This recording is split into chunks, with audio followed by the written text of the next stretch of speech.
et du Saint-Esprit, ainsi soit-il.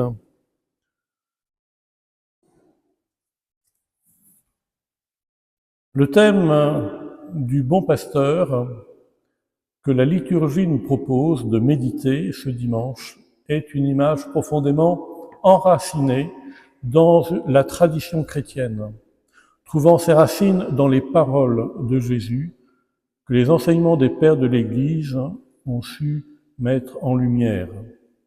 Explorons ce thème sous l'angle de 4 aspects distincts. Le premier aspect, c'est le pasteur connaît ses brebis. Dans l'Évangile selon saint Jean, Jésus déclare « Je suis le bon pasteur, je connais mes brebis et elles me connaissent, comme le Père me connaît et que je connais le Père. » Cette connaissance n'est pas simplement une reconnaissance superficielle, elle est intime et profonde.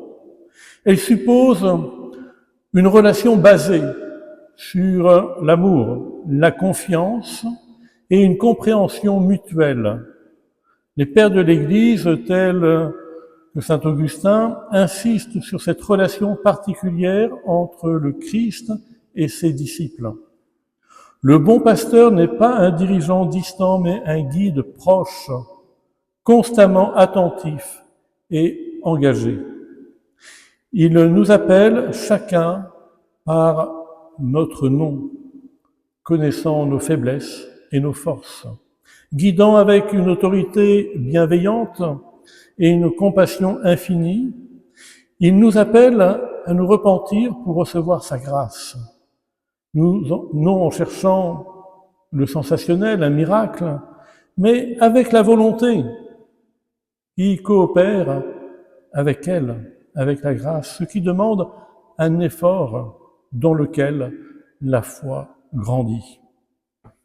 La droiture et la confiance de l'âme repentante, les yeux du cœur qui vivent de l'invisible, l'union au Christ dans les souffrances de la vie, la présentation à Dieu de nos petitesses et de nos combats dans un climat de foi et d'amour. En résumé, l'unité profonde que Dieu veut réaliser en chaque baptisé, entre la grâce et la nature, la charité et les vertus unifiées comme le feu au bois qu'il consume, comme l'âme au corps qu'elle anime. Le deuxième aspect est le pasteur qui nous protège. Un bon pasteur ne se contente pas de guider, il protège également son troupeau. Dans un monde rempli de dangers, le pasteur devient le gardien vigilant contre les menaces qui guettent les brebis. Saint Clément d'Alexandrie écrit sur la nature du Christ comme une forteresse spirituelle. Le loup, symbole des forces du mal et de la destruction, rôde toujours à la recherche de proies, mais armé de son bâton, de sa crosse, symbole de sa force et de sa direction, le bon pasteur se tient prêt à défendre ses brebis, protégeant leur vie au péril de la sienne. Cette protection n'est pas uniquement physique, mais également spirituelle. Le Christ, en tant que bon pasteur, protège ses fidèles des tentations et des faux enseignements, préservant ainsi la pureté de la foi. Le troisième aspect est le sacrifice du pasteur. Le bon pasteur va au-delà de la simple protection. Il est prêt à donner sa vie pour ses brebis. Tertullien souligne que ce sacrifice ultime est un symbole de l'amour incomparable du Christ. Je donne ma vie pour mes brebis, dit Jésus. La voix est l'ultime expression de ce sacrifice, un acte d'amour incommensurable par lequel le Christ rachète l'humanité. Folie aux yeux du monde. Par cette réalité, les pères de l'Église nous enseignent que l'amour véritable implique souvent le sacrifice. Ce n'est pas la recherche de notre propre bien, mais celle de l'autre. Parce qu'à travers l'autre, je sers le Christ. Le sacrifice du pasteur nous interpelle à réfléchir sur notre propre engagement vis-à-vis de notre prochain. Sommes-nous prêts à imiter cet amour désintéressé et sacrificiel dans notre vie quotidienne? Avons-nous toujours le regard tourné vers Jésus? Notre présence à sa présence passe-t-elle toujours par la porte de son côté ouvert dans notre vie ecclésiale, dans notre vie familiale, dans notre vie professionnelle? Enfin, le quatrième aspect est l'appel à suivre le bon pasteur.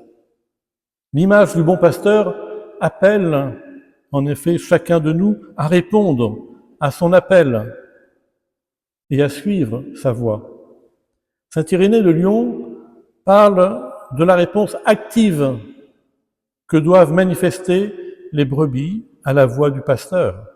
Cette réponse doit être marquée par l'obéissance, la confiance et la fidélité.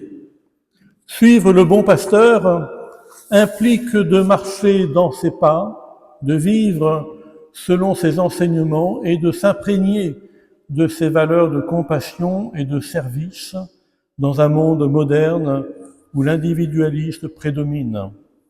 Nous sommes appelés à reconsidérer notre chemin. Le chemin du bon pasteur est celui de la communauté, de l'amour partagé et du don de soi. En marchant sous sa direction, nous trouvons la vie véritable et l'abondance spirituelle. La communauté, nous la vivons en paroisse. Vous pouvez prendre aussi l'exemple de la famille ou de la vie professionnelle ou de la vie à l'école, mais je prends celui de la paroisse. En effet, la communauté, nous la vivons en paroisse, en la rendant vivante et aimable, ce qui demande un certain sacrifice de soi-même pour que la charité devienne effective. Il nous faut être missionnaires. Quand je chante, je suis missionnaire. Quand je réponds d'une manière audible à la messe, je suis missionnaire. Quand je participe à tel ou tel groupe de prière, je suis missionnaire. Quand je m'occupe des enfants de chœur, je suis missionnaire. Quand je salue un fidèle après la messe avec qui j'ai prié mais que je ne connais pas, je suis missionnaire.